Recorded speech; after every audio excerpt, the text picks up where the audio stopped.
नमस्कार दोस्तों, आज मैं आप लोगों के लिए एक बेहद ही प्यारी कहानी लेकर आई हूँ। तो चलिए कहानी शुरू करते हैं। पत्नी ने ना जाने क्या किया था कि पति ने उसे एक के बाद एक कई थप्पड़ जड़ दिए। हमेशा हर सिचुएशन को शांति से हैंडल करने वाली पत्नी भी इस बार इतनी अशांत हो उठी कि उसने अपनी चप्पल ही निकालकर पति की ओर दे फेंकी। रिश्तेदारों ने भी आग में घी का काम किया। किसी ने कहा, जो औरत अपने पति को चप्पल से मार सकती है वो ना ही तो वफादार हो सकती है और ना ही पतिव्रता। ऐसी औरत परिवार ही नहीं पूरे समाज पर कलंक की तरह है। बीबी के पक्ष वाले कहाँ पीछे रहने वाले थे। किसी ने कहा, 21वीं सदी में भी जो स्त्री के साथ मारपीट करते हैं उन्हें तो जेल भेज देना चाहिए। तो कोई कहता, ज़रूर उसको कोई और पसंद आ गई होगी, इसलिए अब पत्नी से मारपीट करने लगा है।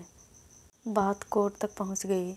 दोनों पक्षों ने एक दूसरे के खिलाफ केस फाइल कर दिया। पति ने चरित्रहीन होने का तो पत्नी ने दहेज और शारीरिक उत्पीड़न का आरोप लगाया। 2 वर्षों से अधिक समय के लिए केस चला था। इन 2 वर्षों के दौरान दोनों पति पत्नी अलग अलग रह रहे थे। इन 2 वर्षों के दौरान दोनों पक्षों के समर्थकों की संख्या कम हो गई थी। पहले जहां दोनों पक्षों में समर्थकों का समूह होता था, अब गिने चुने लोग रह गए थे। पति और पत्नी दोनों की आर्थिक स्थिति भी इस समय के दौरान नीचे गिर चुकी थी।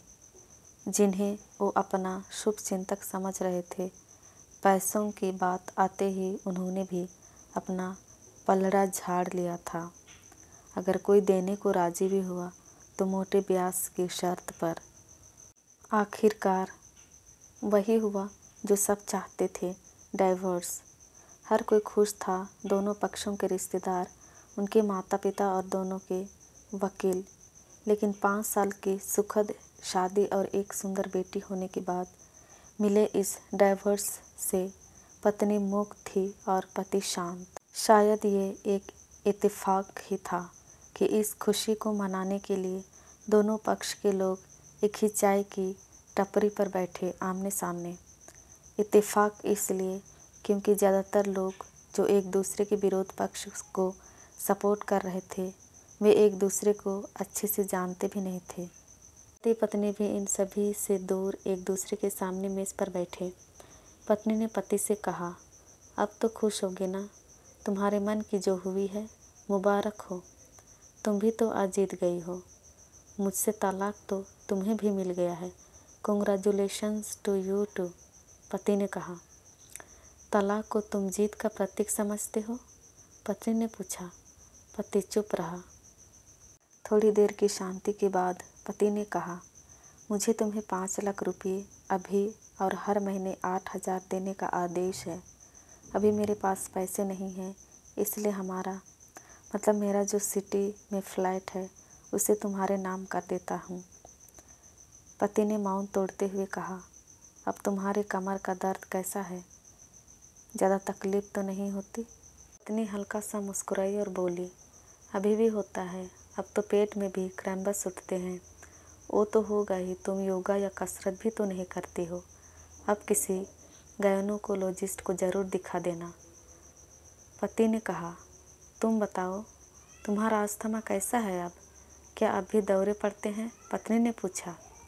हाँ, पड़ते हैं, पहले से ज़्यादा, क्योंकि अक्सर इन्हेलर भूल जाता हूँ। याद दिलाने के लिए तुम जो नहीं हो अब। पति बोला। पत्नी की आंखों में आंसू आ गए।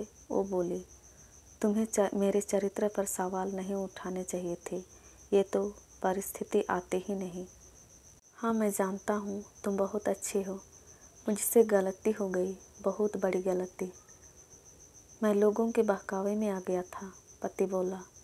तुमने भी तो मुझ पर दहेज का इल्ज़ाम लगाया था। वो बोला। गलत था और इस बात का मुझे भी पछतावा हुआ। पत्नी ने कहा। पति कुछ कहना चाह रहा था लेकिन हिचकिचा रहा था। पत्नी ने पूछा, कुछ कहना चाहते हो? वो बोला, क्या सब पहले जैसा नहीं हो सकता है? मतलब कि हम फिर से पहले की तरह पति पत्नी बनकर सच्चे दोस्त बनकर नहीं रह सकते? पति बोला, पर ये डाइवोर्स के पेपर दिखाते हुए पत्नी ने कहा, फाड़ देते हैं। पति ने अपने पास रखे डाइवोर्स के पेपर फाड़ते हुए कहा। पत्नी ने भी अपने पास रखे पेपर फाड़ दिए। सभी हैरान थे, वकील, रिश्तेदार और माँ बाप। पति पत्नी दोनों एक दूसरे के हाथ में हाथ पकड़े अपने घर की तरफ चले गए। दोस्तों, ये कहानी उन हर पति पत्नी के लिए बड़ी सीख है जो छोटी छोटी बातों पर लड़ते हैं और इन झगड़ों को बड़ा बना के अलग होने का डिसीज़न लेते हैं। प्यार और झगड़ा तो एक सिक्के के दो पहलुओं की तरह है। दोनों को स्वीकार करना होगा, तभी ये पवित्र रिश्ता उसकी मंजिल तक पहुंच पाएगा। दोस्तों, आज की कहानी आपको कैसी लगी? प्लीज़ कमेंट करके अपनी राय ज़रूर दीजिएगा और अगर अच्छी लगी हो तो प्लीज़ हमारे चैनल को लाइक, शेयर एंड सब्सक्राइब कीजिएगा ताकि हम आपके लिए और अच्छी अच्छी कहानियाँ ला सकें। धन्यवाद।